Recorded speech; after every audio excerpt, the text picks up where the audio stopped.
Olá, boa noite a todas e todas, bem-vindos ao nosso canal Jesus e Jacó, Casas Irmãs, para mais uma reunião doutrinária das quartas-feiras. Pedindo ao Pai de amor e de misericórdia que seja conosco, nos envolva a todos em muita paz, em muita luz. Fechemos os nossos olhos e vibremos amorosidade, vibremos luz sobre toda a humanidade sofredora e sobre todos nós, familiares, parentes, amigos, vizinhos, todos com quem nos encontramos no dia a dia e todos aqueles que também não conhecemos, mas que passam a vida conosco neste momento dificultoso. Que Deus nos abençoe e nos guarde e ampare a todos nós, que possamos ter momentos de paz, de harmonia e de vibrações positivas aqui e agora, nesse nosso momento de oração e fé. E assim, na certeza do amparo divino, é que convidamos a nossa irmã Nilceia, trabalhadora da nossa casa, para vir falar conosco. Estamos trabalhando o livro Despertar, nossos desafios na transição planetária, do nosso irmão Haroldo Dutra, né? E hoje Nil vai falar para a gente a respeito da fraqueza da alma. Que ela seja muito abençoada, os mentores das nossas casas de amor e caridade possam envolver Nil e envolver a cada um de nós que estamos assistindo neste momento ou que iremos assistir em algum outro momento o nosso vídeo com a nossa doutrinária e o nosso atendimento espiritual. Que as bênçãos divinas se derramem sobre os nossos lares, sobre nós e os nossos familiares, agora e sempre. Muita paz. Vamos lá, Nil? Boa noite a todos. Mais uma vez estamos aqui para a nossa conversa das quartas-feiras, né, nesse mês de fevereiro, dando continuidade ao livro do Haroldo Dutra Dias, Despertar, Nossos Desafios na Transição Planetária. E dessa vez me coube o capítulo 8, que fala sobre as fraquezas da alma. E eu vou lembrar uma coisa que eu vou dizer assim: graças ao bom Deus eu não estou lá no centro, porque Nailson não vai tocar Ave Maria para me impedir de falar com os 30 minutos. Gente, tenham paciência comigo, o capítulo ele é um pouco grande e bastante interessante, né? Eu vou tentar falar o máximo mais rápido possível, porque eu sei que ficar olhando para a tela às vezes incomoda, mas eu vou tentar fazer meu serviço, tá certo? E a primeira colocação do Haroldo é bem interessante, porque ele vai pautar essas fraquezas da alma em cima da palavra tentação. E aí ele diz assim: ao abordarmos o tema tentação, frequentemente imaginamos aquelas ideias atávicas de um pequeno demôniozinho do lado esquerdo e um anjinho do lado direito, cada qual fazendo as suas sugestões. E aí ele vem nos dizer: quem dera a tentação fosse algo tão simples que pudesse ser resumida na imagem de um demôniozinho soprando ou de um anjinho soprando o bem e o mal nas nossas vidas. E aí o Haroldo se utiliza de uma palavra de Chico que diz assim, Chico na sua sabedoria perfeita. Chico nos diz que a tentação vai ser você na imagem, né? Fazer essa imagem, essa visualização.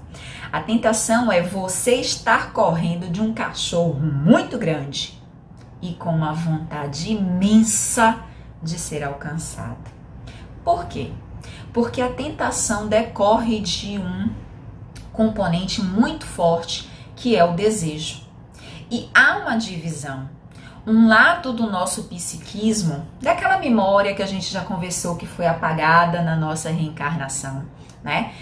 Há um lado do nosso psiquismo que deseja ardentemente repetir, viver novamente, extrair mais experiências, extrair mais prazeres das experiências que a gente vivenciou e que nos trouxe grandes satisfações materiais ou psíquicas daquele momento. E por outro lado, Tem aquele lado que é mais consciente, que vai martelar em você, ó. Que é mais fortalecido, que diz assim, irmão, vigia, irmão, porque você precisa avançar. E aí a gente para aqui e fica nesse embate. Então, é por isso que o Haroldo nos diz que, ai, se a tentação fosse só o diabinho e o anjinho a soprar como figurinhas de desenho animado. E só vem na minha mente o desenho do Tom e Jerry, que o pobre do Tom sobrava com os diabinhos e com os anjinhos. Mas dando prosseguimento, ele ainda cita o Haroldo, o Paulo de Tarso, que vai dizer assim, nos dando esperanças, hein, gente?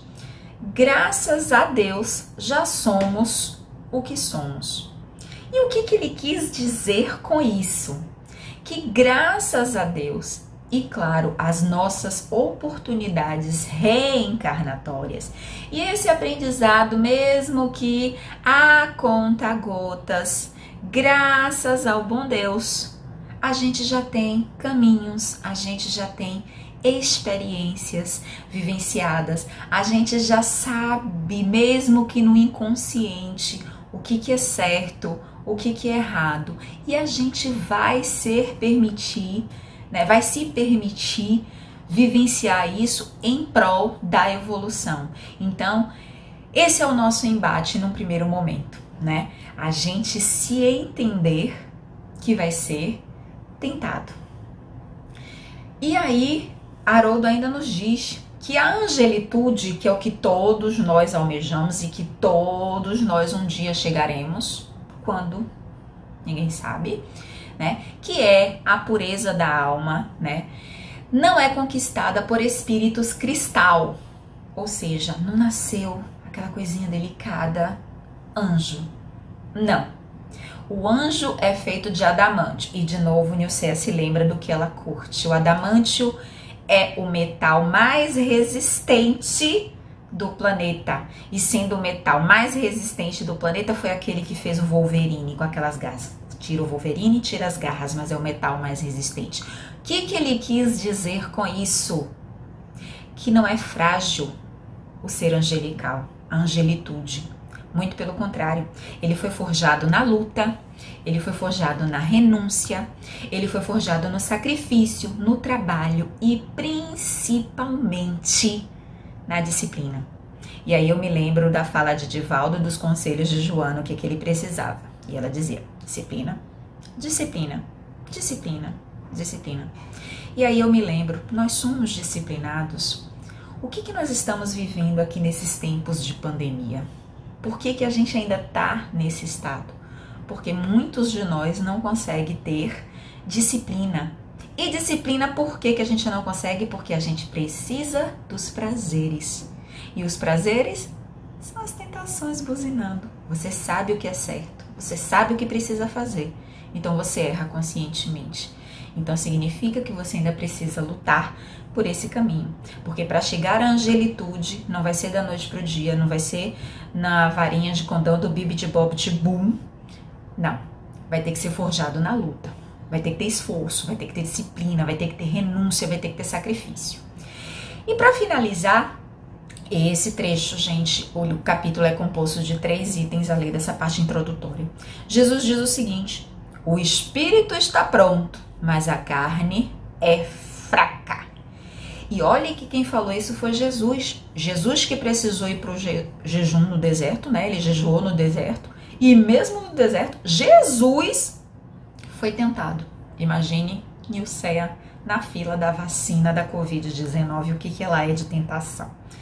Mas, para complementar essa fala de Jesus, que diz que o espírito está pronto, mas a carne é fraca, vem Emmanuel e nos diz: quem dera se a carne fosse apenas o corpo físico, porque o corpo é uma veste, um instrumento que não tem culpa de nada. O corpo é apenas uma tela que reflete com fidelidade a nossa consciência espiritual. Eita, minha gente, e a gente tem a mania de colocar a culpa na carne. E aí Emmanuel nos dá um tapa com luva de pelica e diz: a carne é corpo e o corpo não é nada, é matéria. Porque quem faz o corpo é o espírito. Então não vem com essa que a culpa é da carne. A culpa é sua, espírito reencarnado que sofre com as tentações. E partindo desse item, a gente vem para o primeiro subtópico do nosso capítulo, que é quando o Haroldo vai trazer a vulnerabilidade de estarmos encarnados. E a primeira coisa que ele vem falar é novamente da carne. E aí diz assim: quando o evangelho se refere à carne, está se referindo ao conjunto de características do ser encarnado. Portanto, a carne vai representar a vulnerabilidade, pois do berço ao túmulo somos peregrinos e experimentamos esse estado de impermanência. São as únicas duas coisas corretas e certeiras quando reencarnamos. Vamos nascer e vamos morrer. São as duas. Tudo isso que passamos nessa impermanência que o Haroldo chama é estado de experimentação.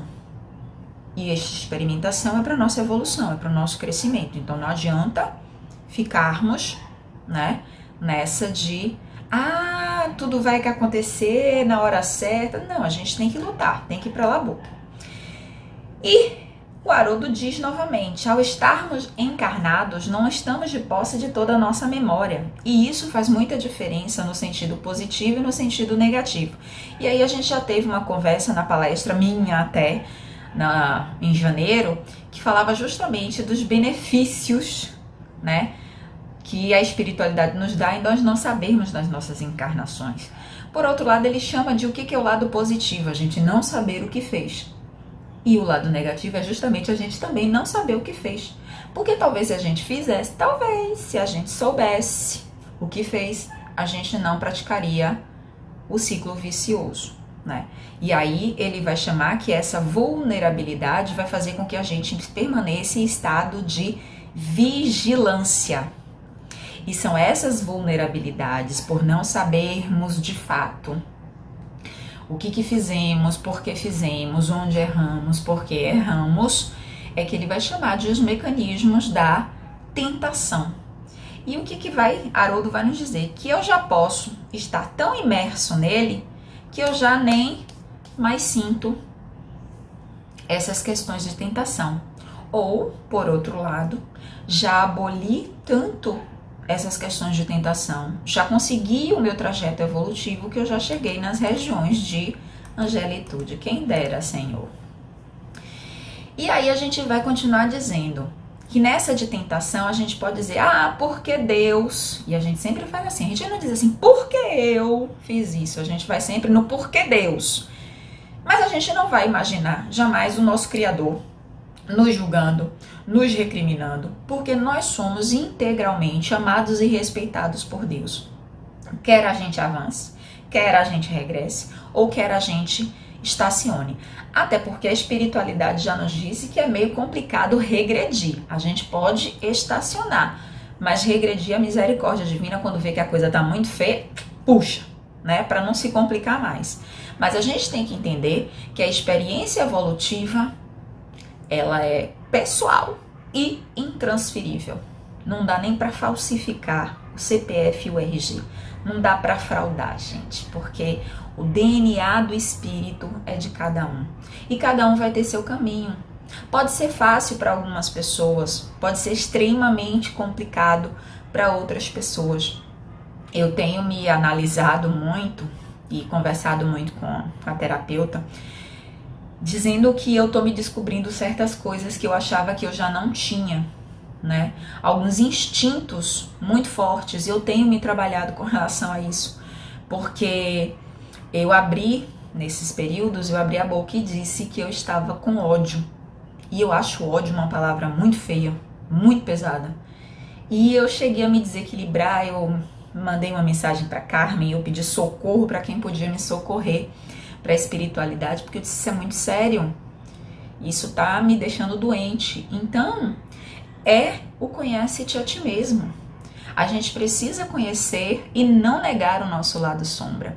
A gente precisa sim dar encaminhamento, porque é o que o Haroldo nos diz aqui. Quem se propõe a uma evolução consciente está em constante tentação, cujas raízes se estendem no profundo do seu psiquismo e tem origens em experiências remotas do espírito. Tá tudo aqui, marcado. Tá lacrado, mas tá marcado. E a verdade é que há uma multidão dentro de mim e uma multidão de personalidades. Hoje eu sou Nilceia, filha de Valdiceia, nascida na Bahia, na cidade de Salvador. Eu tenho 43 anos e tenho uma história. Quem eu fui? Quem eu fui? Onde eu estive? Onde eu surgi pela primeira vez? Qual o meu processo evolutivo? Não vou saber. Meu espírito sabe. Meu espírito tá marcado. Quantas vezes a gente passa por algumas situações e parece que vem aquele estalo assim que a gente chama de déjà vu? Eu já vivi isso, eu já vivenciei isso, eu já respondi isso aqui. E a gente não sabe nem quando, nem porquê, nem onde, né? Pensemos a respeito. Segundo tópico do nosso capítulo 8. Tentação e concupiscência. Nome bonito, né, minha gente? A tentação é literalmente a exteriorização da concupiscência. E eu vou lá para a concupiscência. O que é essa concupiscência? Segundo Emmanuel, é o fundo viciado e perverso da natureza humana primitivista. Lembra lá? Deus cria os espíritos puros e ignorantes. No seu princípio, ele é basicamente instinto. A partir do instinto, vem o seu desenvolvimento. Tá lá no livro, vem o livro dos espíritos, né? Não me perguntem as perguntas porque eu não gravo, mas está lá. Então a gente tem essa ideia. No fundo, essa concupiscência, essa tentação exteriorada é aquilo que está dentro de nós. Bateu, doeu, pega que é seu. A gente vai responder porque está no nosso íntimo. E a gente precisa trabalhar nisso. E isso pode levar, e ele fala aqui, né? O fundo viciado vem do vício. E o vício é literalmente algo que passou da medida. Que no ser humano entrou a sensação e é um componente muito especial, porque o vício vem do desenvolvimento e da necessidade de você realizar os seus desejos, né? Na verdade, a gente vai entender assim, o desejo não é ruim, porque ninguém vive sem desejo. O desejo é a mola propulsora da nossa evolução. E aí, o Haroldo faz uma metáfora. O desejo é o motor do barco. É aquele que vai te dar euforia, alegria, que vai te impulsionar. O problema é que, para um barco navegar, ele não precisa apenas do motor. Ele precisa do leme. E é o leme que vai dar a direção. É o leme que vai corrigir quando sair do caminho. É o leme que vai fazer com que você siga o caminho reto, né? Não pegue tempestades, não pegue grandes marés e por aí vai. Ao longo das reencarnações, é o que o Haroldo nos diz, nós temos sido escravos do desejo. E isso é verdade. Eu só tenho essa vida para viver. Mentira, você já teve muitas e ainda vai ter várias outras. Eu tenho que curtir o momento e aproveitar o máximo que puder, porque eu não sei se eu vou estar vivo amanhã. Por que eu não uso esse mesmo termo para praticar o bem? Para fazer diferença na vida de alguém, né? Se eu não reconheço a sombra, se eu não reconheço a minha fragilidade, eu não posso me regenerar, porque ninguém regenera aquilo que não reconhece. E aí eu vou fazer uma comparação com o que me acontece. Eu sou a pessoa mais estabanada que eu mesma conheço, é um desastre ambulante. Então eu vivo me batendo nas coisas, e aí quando eu percebo eu tô com uma dor, e a dor vem. Quando eu olho a dor, tem uma mancha roxa. É no braço, é nas pernas, pra vocês imaginarem a cena. E aí eu me pergunto, meu Deus, onde foi que eu me bati? Não sei. Eu posso não me bater mais naquele lugar? Não sei, porque eu não sei nem onde é que aquilo aconteceu. É uma metáfora bem bobinha, mas é a realidade. Se eu não reconheço qual é o meu lado frágil, se eu não reconheço qual é o meu lado sombra, o que eu preciso me corrigir, eu não vou nunca me regenerar, né? Isso com relação ao vício. E a perversidade? Menino Haroldo nos diz aqui, e isso eu já tinha percebido, que a perversidade é um atributo das grandes inteligências. Por quê? Porque para você ser perverso, você precisa descolar a razão do sentimento. Você precisa simplesmente dissociar, não sentir, ser uma pessoa totalmente à parte dos sentimentos. Então daí vem porque a gente imagina, né, na sociedade, porque tantos psicopatas cometem tantos crimes que a gente se arrepia, se choca, se desespera, e para eles não foi nada, porque simplesmente para eles separou, não tem mais sentimento. Por isso as grandes inteligências. E aí a gente vai lembrar, nem sempre inteligência significa bondade, né? Não significa evolução. Ele evoluiu o intelecto, mas a sua moral ainda está falha. E a gente precisa dessa moral. Por isso existe o perigo da intelectualidade distorcida, da inteligência sem compromisso com o bem comum, com o amor, porque você não se torna feliz pelo que você sabe, e isso é muito esperto. Você se torna feliz por amar e ser amado, compreendendo primeiramente que o amor de Deus, ele é infinito. E tá lá, Jesus veio e transformou aquela tábua de Moisés de 10 mandamentos, que eu só lembro os 3, em amar a Deus sobre todas as coisas e ao teu próximo como a ti mesmo. Então ele simplesmente falava de amor. O que eu preciso? Amor. E qual o primeiro desses amores? O amor de Deus. Porque eu sei que Deus é bondade, que Deus é amor, que Deus é caridade, que Deus é infinito na minha vida. É a evolução feita aos tropeços. Vamos topar, minha gente. E vamos aprender que na vida até uma topada lhe joga pra frente. E é assim que a gente vai encarar, tomando topada e indo pra frente. Pois às vezes é preciso que eu caia 20 vezes para perceber que eu estou mancando. E depois de tanto mancar e cair, eu vou resolver corrigir meus passos. Eu vou lá no ortopedista descobrir se o problema é do joelho, se é do pé, qual é o problema de eu estar caindo. E eu sabendo uma vez qual é o meu problema, eu vou atuar dentro desse problema, eu vou corrigir essa postura e eu vou transformar essa minha proposta. Então a gente precisa transformar essas tentações que vêm nos nossos caminhos. Evolução, evolução, evolução. Último item, minha fala já está acabando. Consciência sensorial e consciência moral. Primeira coisa que Haroldo nos diz é que a consciência, ela é multinível. Não é, portanto, compartimentada, mas ela é uma teia dinâmica. A nossa consciência não vem em bloquinho, não, ó. Não é aqueles bloquinhos de montar que a gente tinha quando era criança que acoplava e a gente fazia castelinhos e por aí vai. Não. É uma teia. Tá tudo entrelaçado, tá tudo ligado, tá indo para todos os cantos. E essa é a nossa consciência, que pode estar multinível, pode estar no nível mais avançado para certos aspectos, mas pode estar no nível mais raso, no nível mais baixo para outros aspectos. E aí vem a consciência sensorial. E o que é essa consciência sensorial?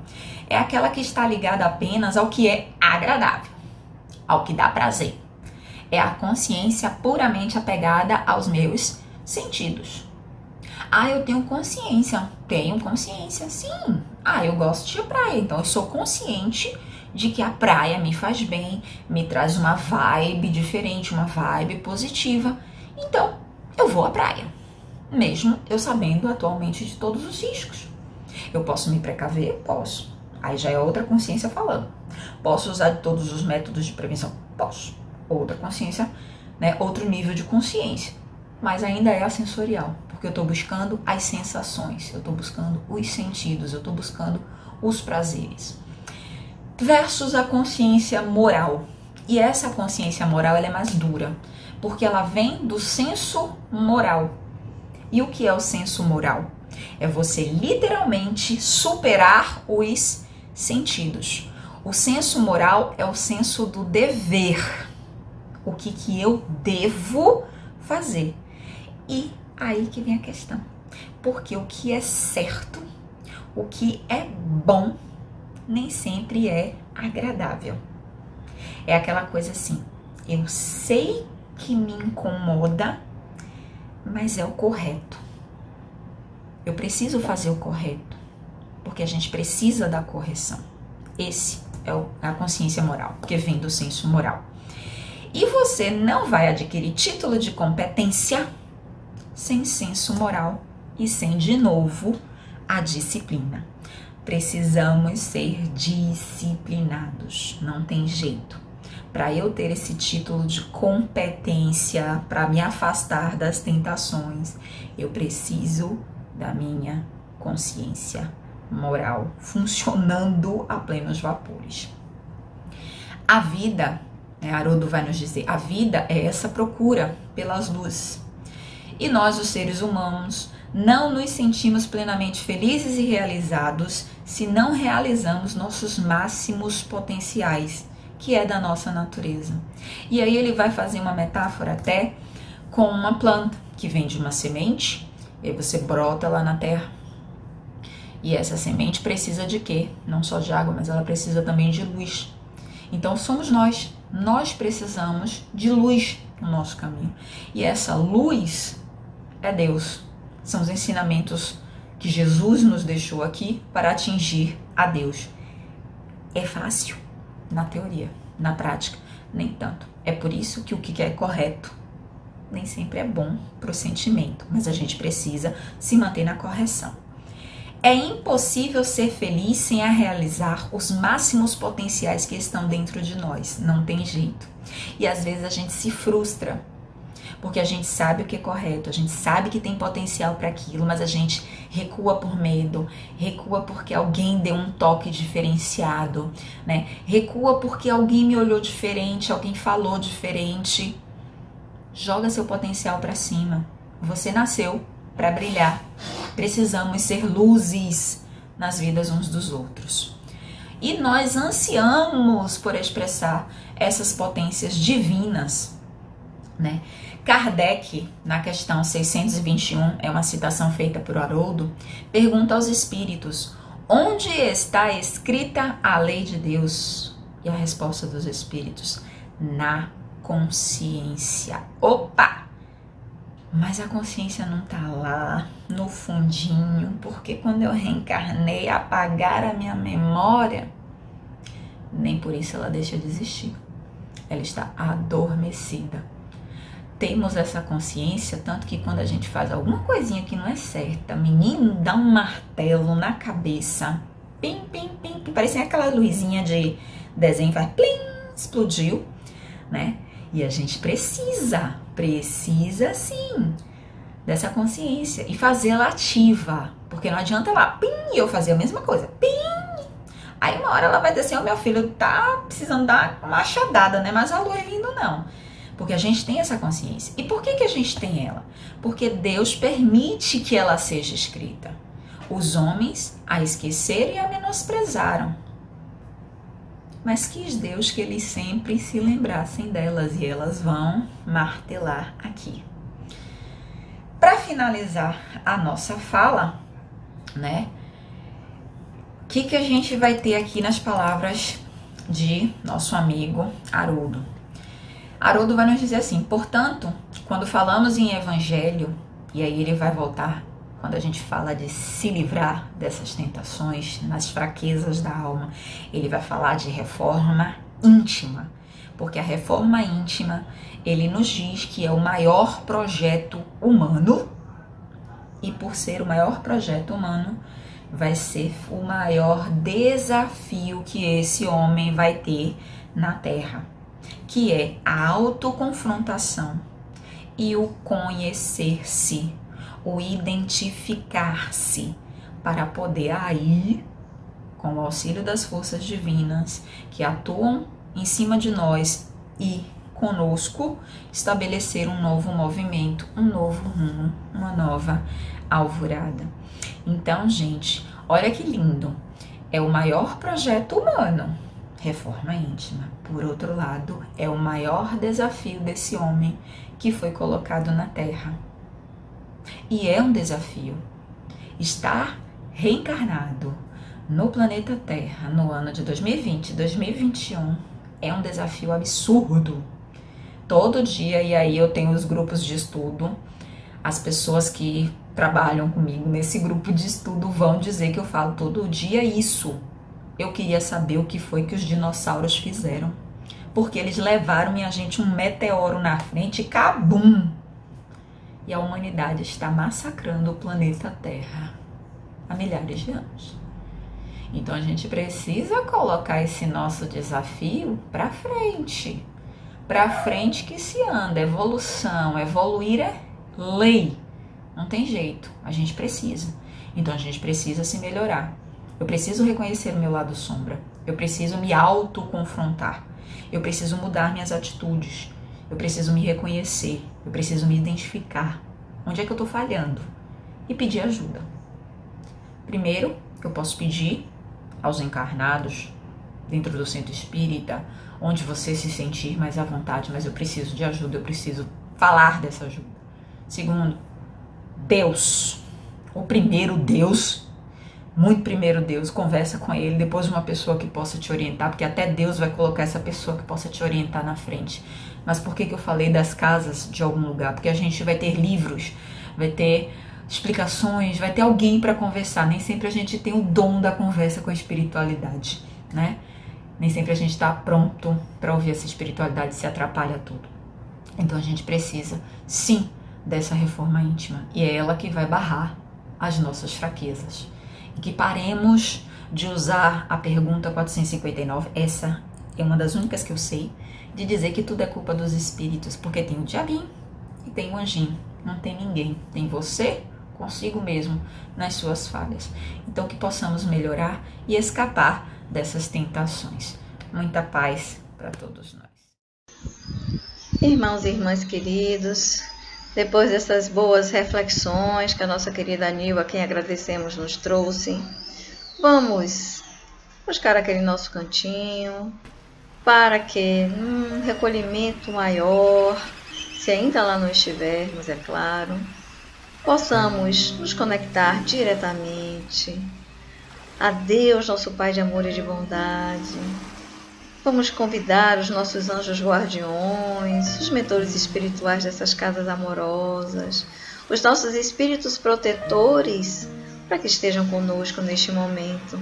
Que seja um momento de paz, de vibrações positivas, onde possamos nos sentir acolhidos e acolhidas nos nossos pedidos, nas nossas solicitações a Deus, Pai de amor e de bondade, de cura, cura dos nossos males, do corpo e da alma.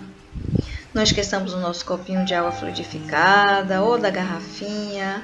Aqueles que estão em tratamento da medicina espiritual, preferencialmente dirijam-se aos seus quartos. Mas que todos nós estejamos em atitude absolutamente receptiva, prontos e prontas a receber o imenso chuveiro de luz que a espiritualidade do bem irá derramar sobre nós. Os nossos atendentes já estão conosco, fechemos os nossos olhos. Eles já estão conosco. Inspiremos profundamente as bênçãos divinas que eles já derramam sobre a nossa casa, sobre os nossos campos, os campos dos nossos familiares.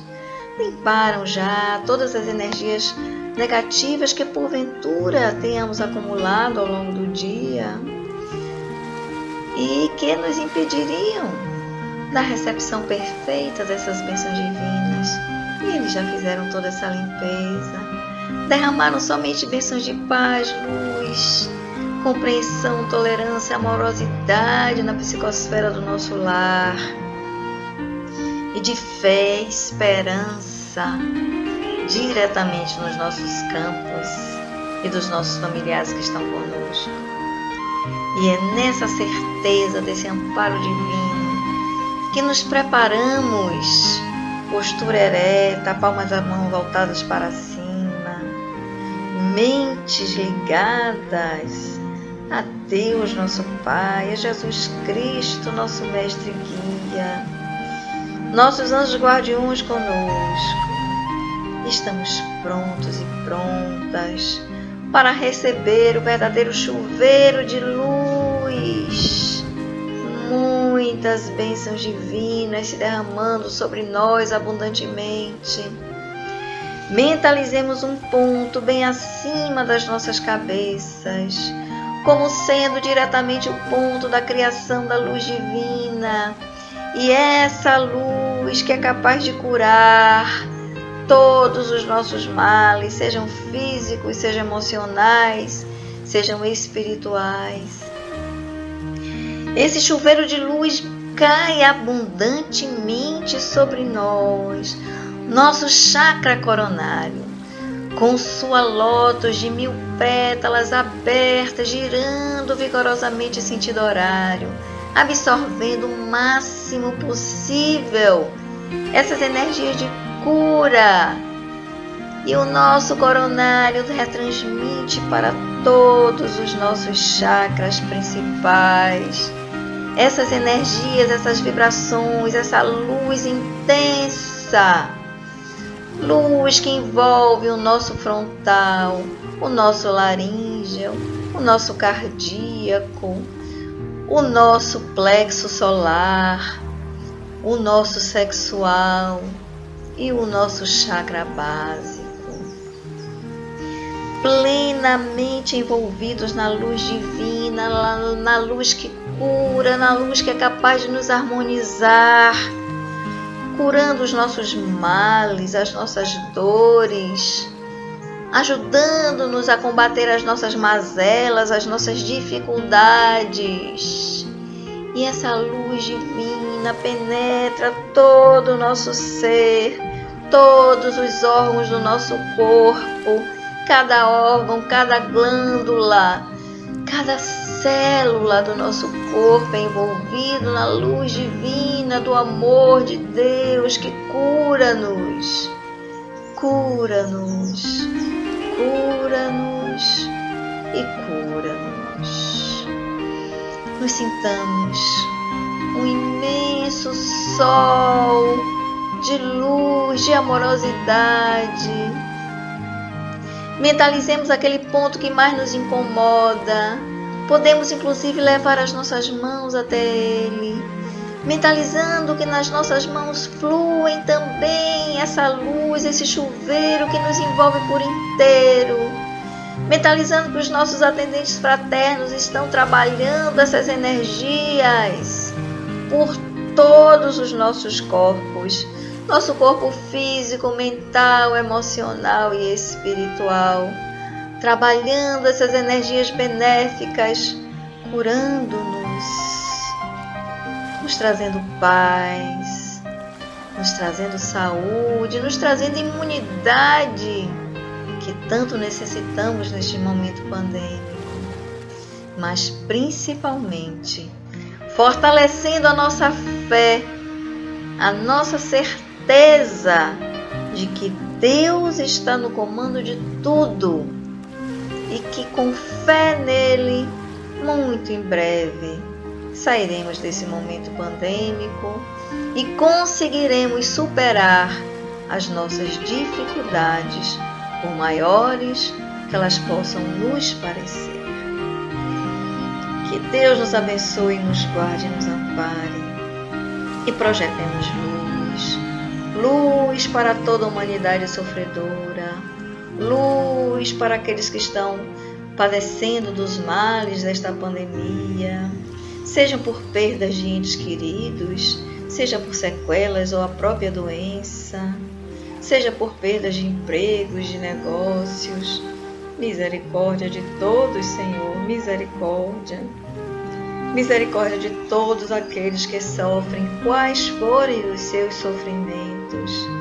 Misericórdia dos desvalidos, dos desprovidos de todo e qualquer recurso.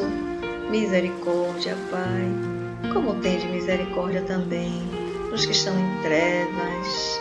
Misericórdia, encarnados, desencarnados, luz, muita luz sobre os que estão em trevas, Senhor. Os que estão nos presídios, culpados ou inocentes, nos hospitais de outras doenças, aqueles que estão em sofrimento atroz, depressões, males diversos.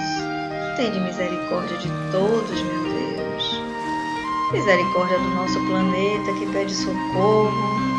Misericórdia, Senhor, que possamos colaborar com o trabalho de Jesus e da Mãe Santíssima pela cura do planeta. Mentalizando e vibrando luz, luz, diariamente, luz e harmonia. Projetemos a nossa amorosidade sobre o nosso planeta, sobre toda a humanidade, encarnada e desencarnada, a Ele ligada. Paz, luz, muita luz sobre nós, Senhor, muita luz. E antes de encerrar a nossa doutrinária, o nosso atendimento, lembramos a todos que a pandemia não acabou, muito pelo contrário, estamos vivendo momentos muito difíceis, com as mortes dobrando em quantidade, o número de casos, uma quantidade absurda, impensável.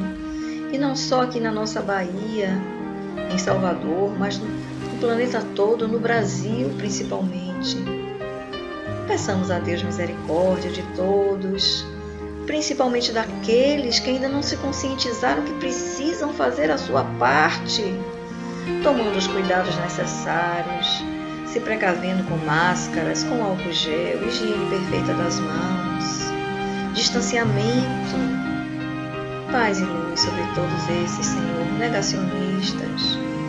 Piedade e misericórdia. E que venha a nossa vacina e que a luz se faça sobre o planeta Terra. Que assim seja. E que o círculo branco da paz e da harmonia se feche e se expanda através de nós. E que a luz de Jesus e de Maria nos envolva, nos acalme e nos ampare na certeza de dias melhores e vacinas em abundância. Que assim seja.